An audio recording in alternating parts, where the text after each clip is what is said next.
In a world where a mix of culture influences the abundance of our differences, we thrive to find a common ground, a desire to be in unison with each other. That desire is echoed by our need to a fulfilling life, a life that speaks of our vision coming to reality, and a life that reflects our greatness. Whoever you are, wherever you may be, empowering yourself means allowing you to be who you are destined to be.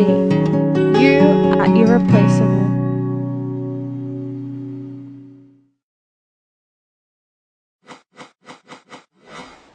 Have you ever felt like there was something missing from your life? Or have you ever felt like your life circumstances don't reflect what you truly deserve? Or have you ever noticed that your life has failed to maximize and showcase your full range of talent and potential?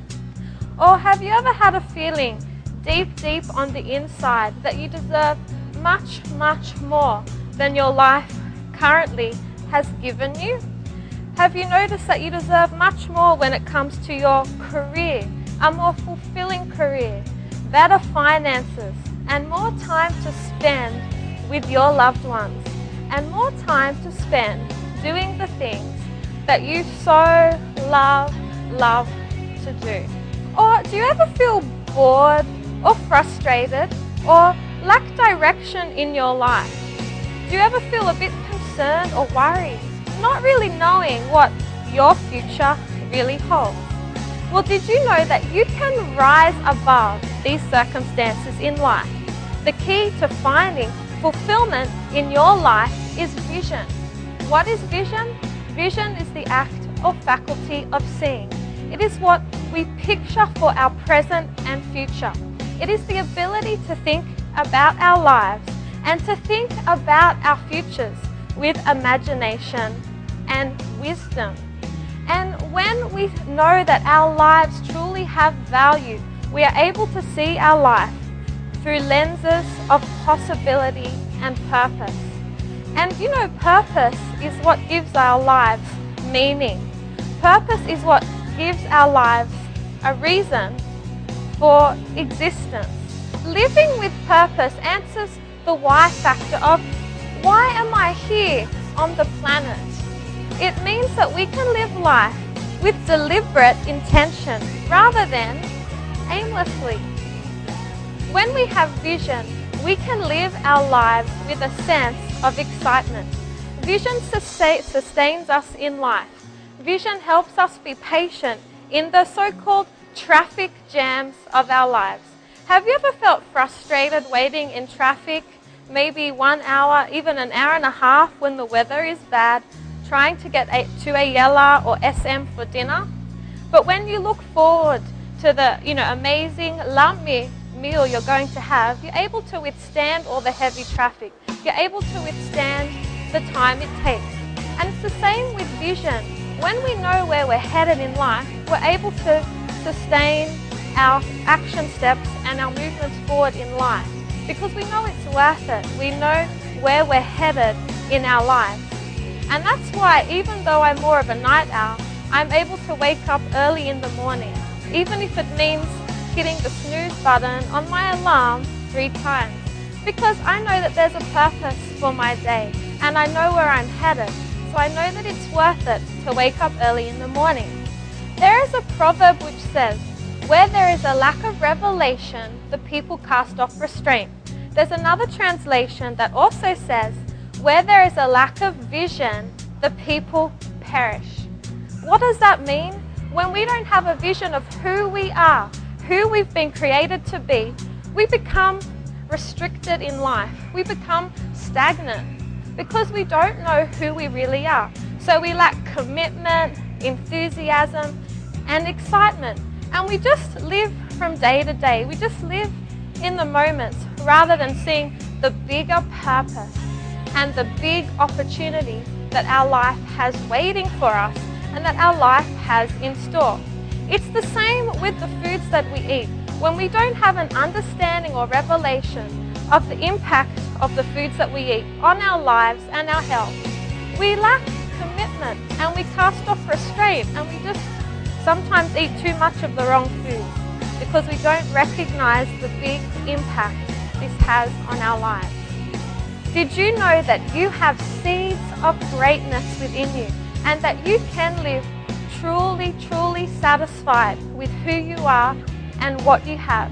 You can live the life that you've only dreamed of by gaining vision. Hi, I'm Katy, and it's time for you to know that you are truly, truly irreplaceable. In our last episode, we learned about the exciting possibilities that imagination and vision can unfold in our lives. We also learned how to write down the vision and how to picture it. But what happens in our everyday lives when reality sets in and we look at our vision and it seems so big, it seems so huge, it seems so overwhelming that we shy away from taking action steps towards seeing it a reality in our lives? But did you know that no matter your circumstance or situation in life, you can see your dream a reality? In this episode, we will be moving from seeing our dreams in fantasy land and making them an actual reality. We will be taking ground to see your dreams happen in your life. I'm very, very excited because in this episode, we will be learning success stories from some very successful Filipinos, our very own Filipinos from our very own community. Isn't that exciting? Rather than someone from overseas. But we will be learning from very successful people here who dreamt big and took action steps that were big. Did you know that we also can dream big and step out big and see our dreams a reality? Well, I'm so excited this afternoon to have some extremely successful individuals with me here right now, right from Cebu.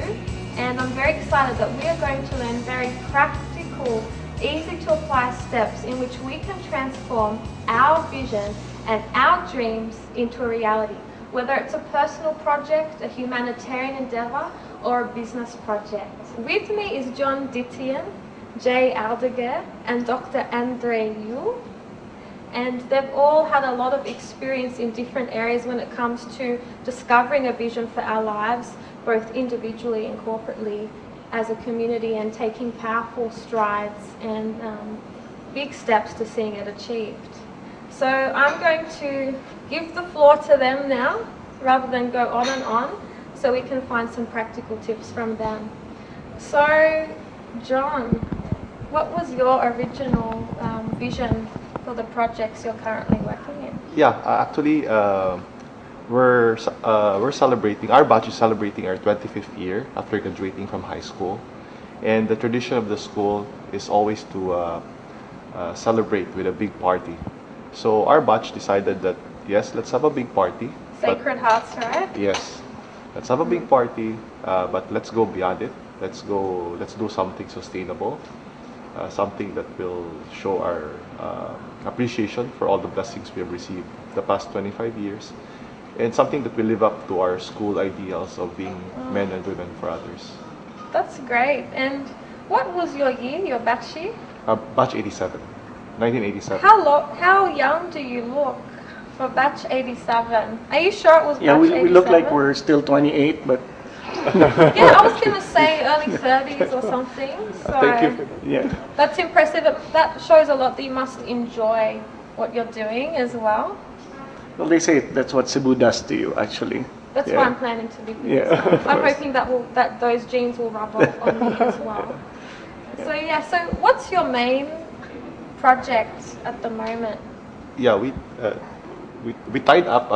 Actually, we tied up with Gawad Kalinga to build homes in the Second Earth School at Ateneo de Cebu, Gawad Kalinga Village. Yes. Yeah. So anyway, before we decided to work with Gawad Kalinga, we got together as a batch. We spoke to individuals and groups over years leading up to our homecoming year. And there were several ideas as to how else we could give back to the community. But then eventually we zeroed in on this housing project. Gawad Kalinga is known all over the country to be one of the most successful housing programs in the country, especially to alleviate the poor. And not only do they build homes, they also really build a community, which I think was most attractive to us. As John mentioned, we were looking for something that was not just like a one-shot kind of deal, but an ongoing, sustained effort. And Gawad Kalinga does that because aside from building homes, they also focus on value formation and livelihood training. So our batch looked for a vehicle where we could put our resources together and make a difference in the families that live in Gawad Kalinga. In fact, Dr. Andre Yu, last December, headed the medical mission. So aside from just donating funds to build houses for the marginalized, our batch tries to see what else we can do to contribute. So I think during the medical mission, there were over a couple hundred people from the community that did that. That is awesome, and I would really encourage, the people of Cebu watching to be involved in Gawad Kalinga in a project like this, where it's not just about giving a hand out of resources, but giving people a hand up so that they can go up in the standard of their living, achieve their dreams. So am I hearing correctly that your vision is to use your personal businesses towards building the community and valuing and loving your community? And that's why you've been... In a way, not just businesses, but skills and talent. For instance, in the case of Dr. Yu, he mobilized not only himself and our classmates, but all the medical practitioners. And then while building the village, the houses and the multipurpose facility, many of our classmates are also in the construction field. A couple are architects, so they in turn lent their skills and talent as well. So, yeah.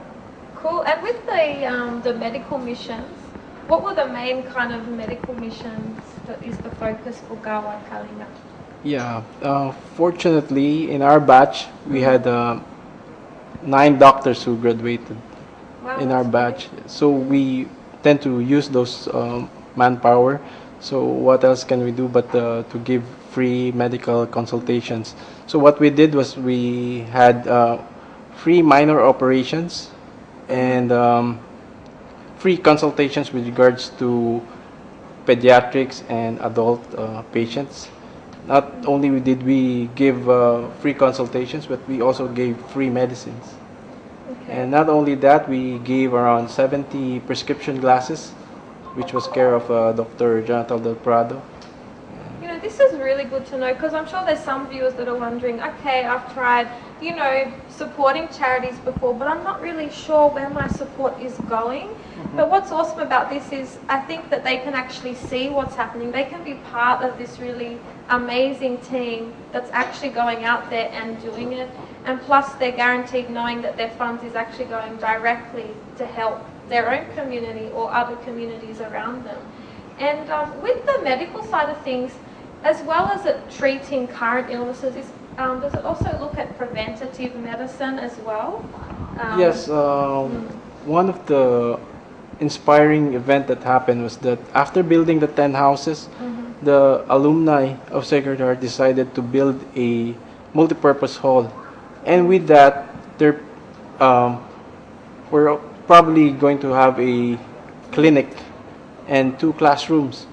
So with the clinic, we can move on and do probably some preventive medicine with that. And to date, is the main need for the clinic people to be a part of the team, like manpower, or would you say resources as well, like funding at this stage?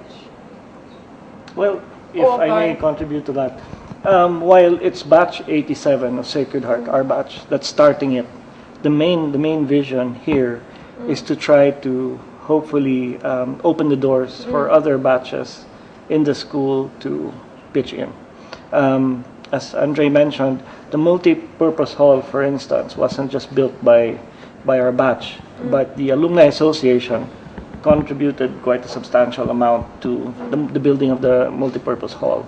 And not only that, Ever since we started the project, several batches have committed and have donated homes as well. Other than that, when our alma mater found out that we were embarking on developing a Sacred Heart Ateneo de Cebu, Gawad Kalinga village, many of the benefits of their events and activities all went to the village. So as you can see, the approach is very holistic. There seems to be a lot of buy-in amongst the Sacred Heart community. And hopefully with your show, and that's why thank you for having us here, we can invite more Sacred Hearters and even the general public to contribute so that we can sustain the medical missions, the operation of the clinic, and so on and so forth. I'm even going to be telling my dad about that, who's a doctor, and he's actually going to be doing a health segment for the next episode. Maybe some of your team would be interested in that as well. Practical health tips that are affordable and easy to apply. But what I was thinking too is, like it's good for viewers to know the benefit, because sometimes they think, what is the benefit for me of being involved in a wider community project?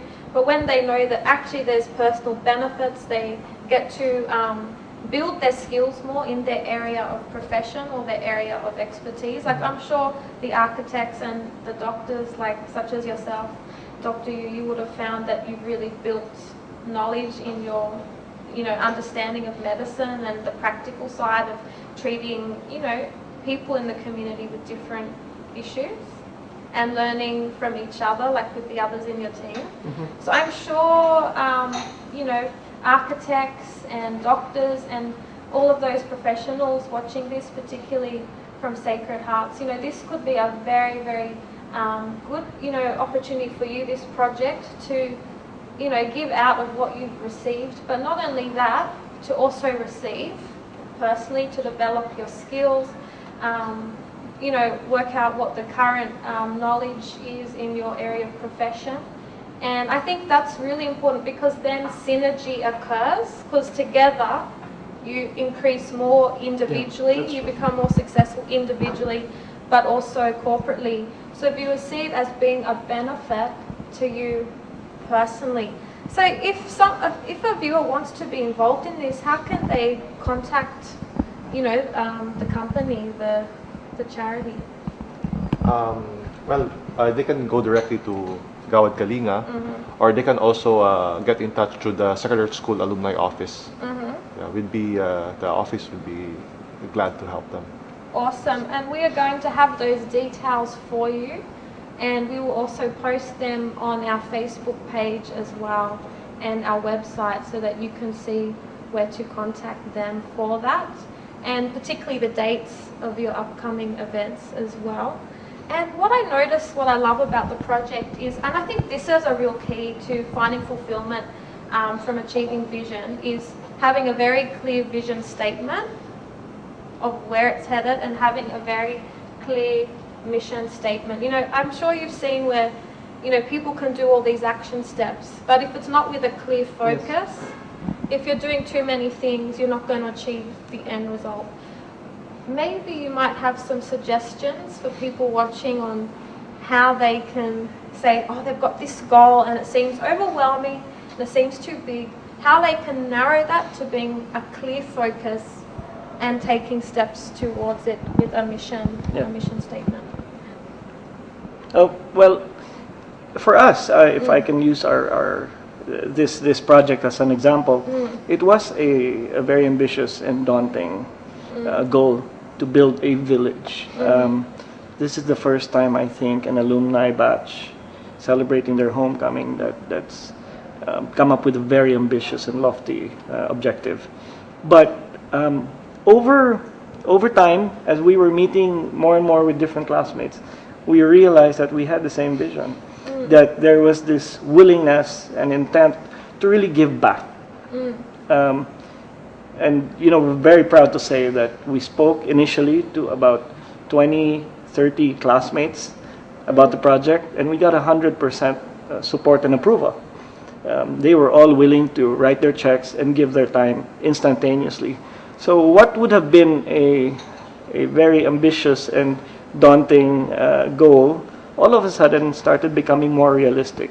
But of course, that didn't happen overnight. We had to really rehash our vision. We had to be very realistic. At one point, I'm sure our vision was even larger than what it is. We had to bring it down to a more realistic level.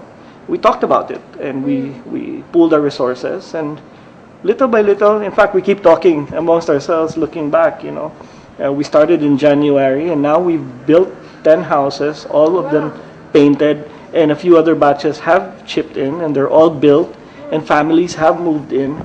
And who would have thought that an initial casual discussion over dinner at John's restaurant would materialize into something big? And not only is the output pretty, you know, encouraging, it's very reassuring to see that if we just get our acts together, individuals in the community who are in a unique position to make a difference, all pulled together, you can really make a big difference. And I think that goes for almost anything. I mean, whether it's your personal vision, or your business vision, or a project such as this. So that's what we did. It's no big secret, really. No magical process. But we just, I think, had the determination, the passion to see it through. I think it's very important. And so if it's something you enjoy, then it's naturally, as a byproduct, going to be a passion. You're going to be enthusiastic about it. Of course, yes. You're going to want to take the action steps. And I guess, you know, it's really in people's personal best interest to be involved, because I'm sure it's sad for people if all their loved ones, or a lot of them, you know, have to be overseas all the time because they don't have opportunity to use their skills here. But these kind of projects, we need to get behind Cebu. We need to get behind it. We need to be the cheerleaders, helping in any way we can, whether you're a mom, dad, a student, a businessman, a businesswoman, an artist, whoever you are, the religious organizations, because, you know, it's when we all contribute that we can end this cycle of our loved ones here in the Philippines having to go overseas in order to just survive. You know. That's true. And so I think this is the key. If we all do our small part, sometimes people think if it's only a small part, how can it make a big difference? But I think that's where you explaining this project really helps, because even if it's painting a house, building a house, they don't have to also be a businessman, and they can still contribute. With the houses to date, what support do you need the most with your current vision for the houses? We gather from Gawad Kalinga, having worked with them over the past year, is that the houses is fine. Even the budget to build a house has been almost perfected. But I think in Cebu, the aspect which needs some help, and I think your viewers can probably pitch in, is really on the livelihood aspect. Yes. So, John. As Jay mentioned, that's one of their, so we say, weak point. The houses are there. They're given the proper training, the proper values. But you were asking, how can the community contribute? They need help in coming up with a livelihood project for specific villages. I would really like to promote this, if I could, on every episode of our show, and hopefully season 2, so that people can constantly be remembering and seeing where they can email and contact.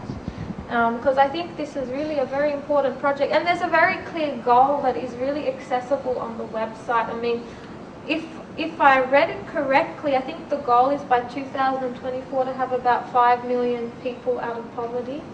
Well, something like that. Yeah, I don't know whose goal that is, but we as Filipinos, we all hope that to achieve that, and by playing our part, our little part, I hope we're able to achieve that. But it's awesome because, you know, you guys have been dreaming big, and when you dream big, then you step out big. But if you don't have a big dream, then you don't bother stepping out at all, right? Yes, but as true. you said, if you dream big, as long as you balance that with realistic action steps, and that's what I like, is you're trying to encourage people, you know, just to use what they have now, rather than focus on what they don't have. Correct.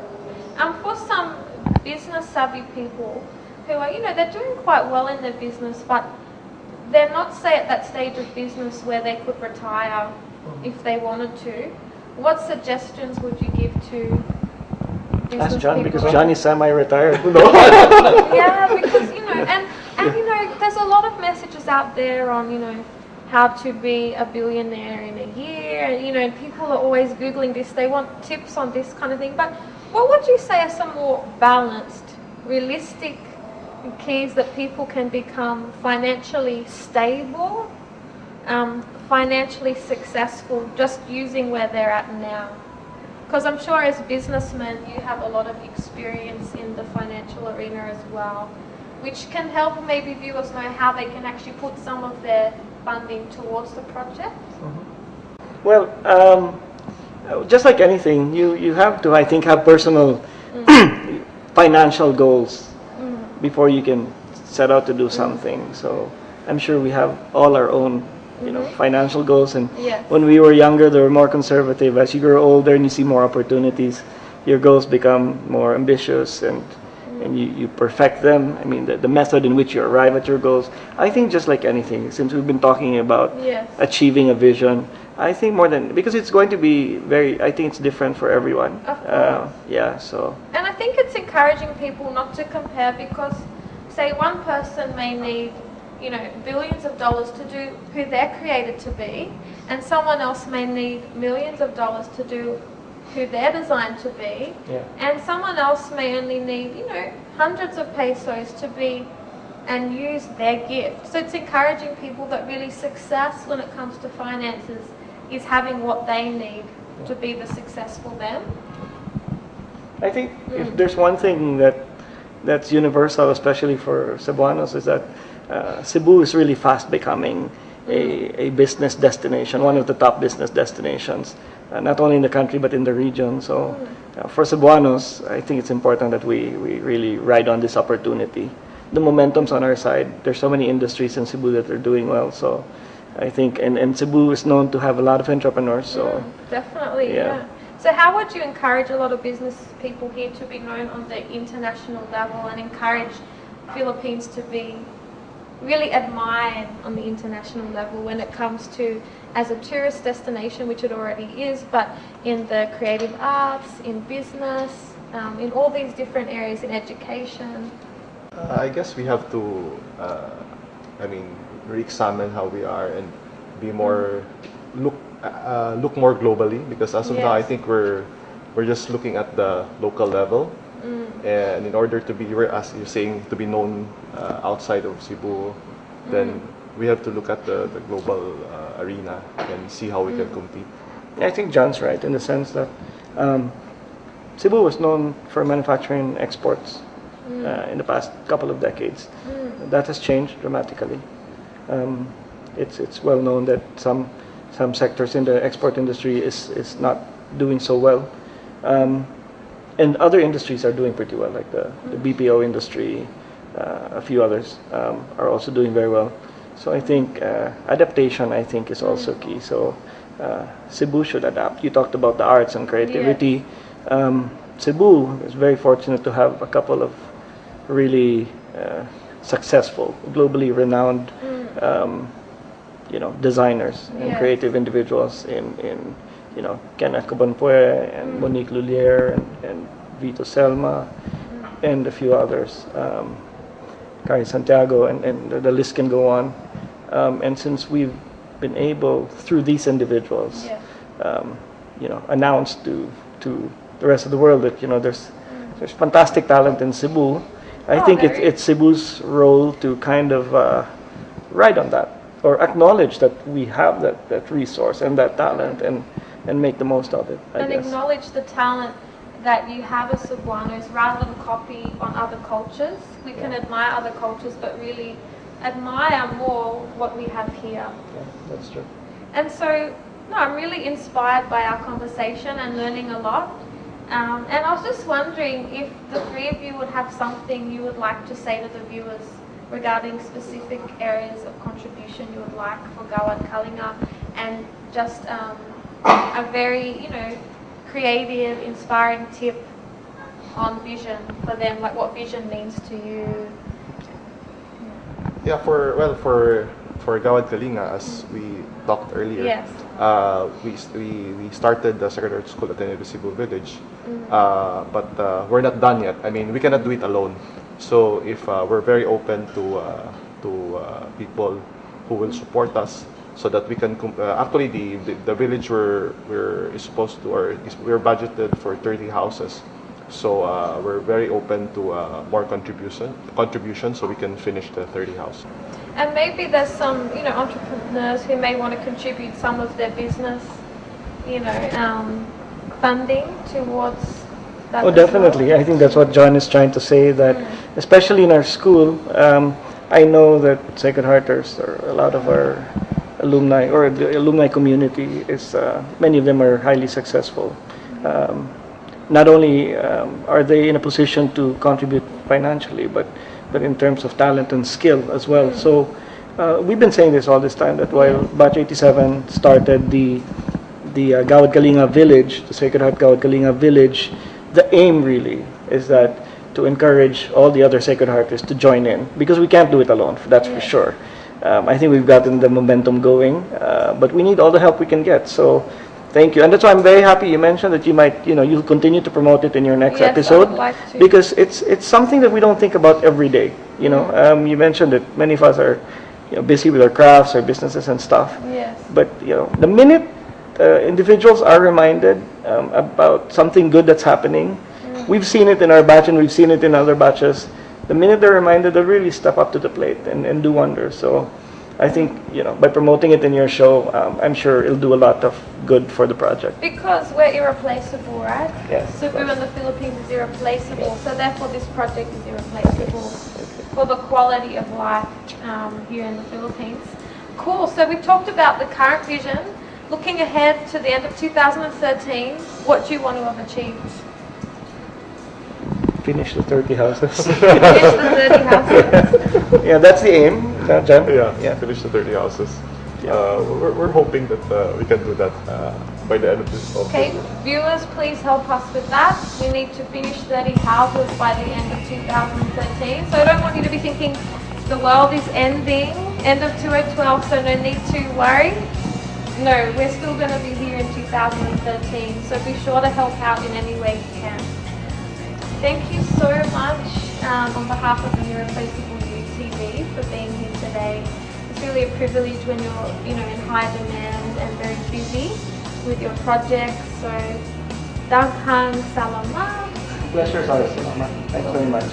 And I know that what you've shared is really going to inspire the viewers, and not just inspire them, but motivate them to action. It's also going to motivate me to action as well.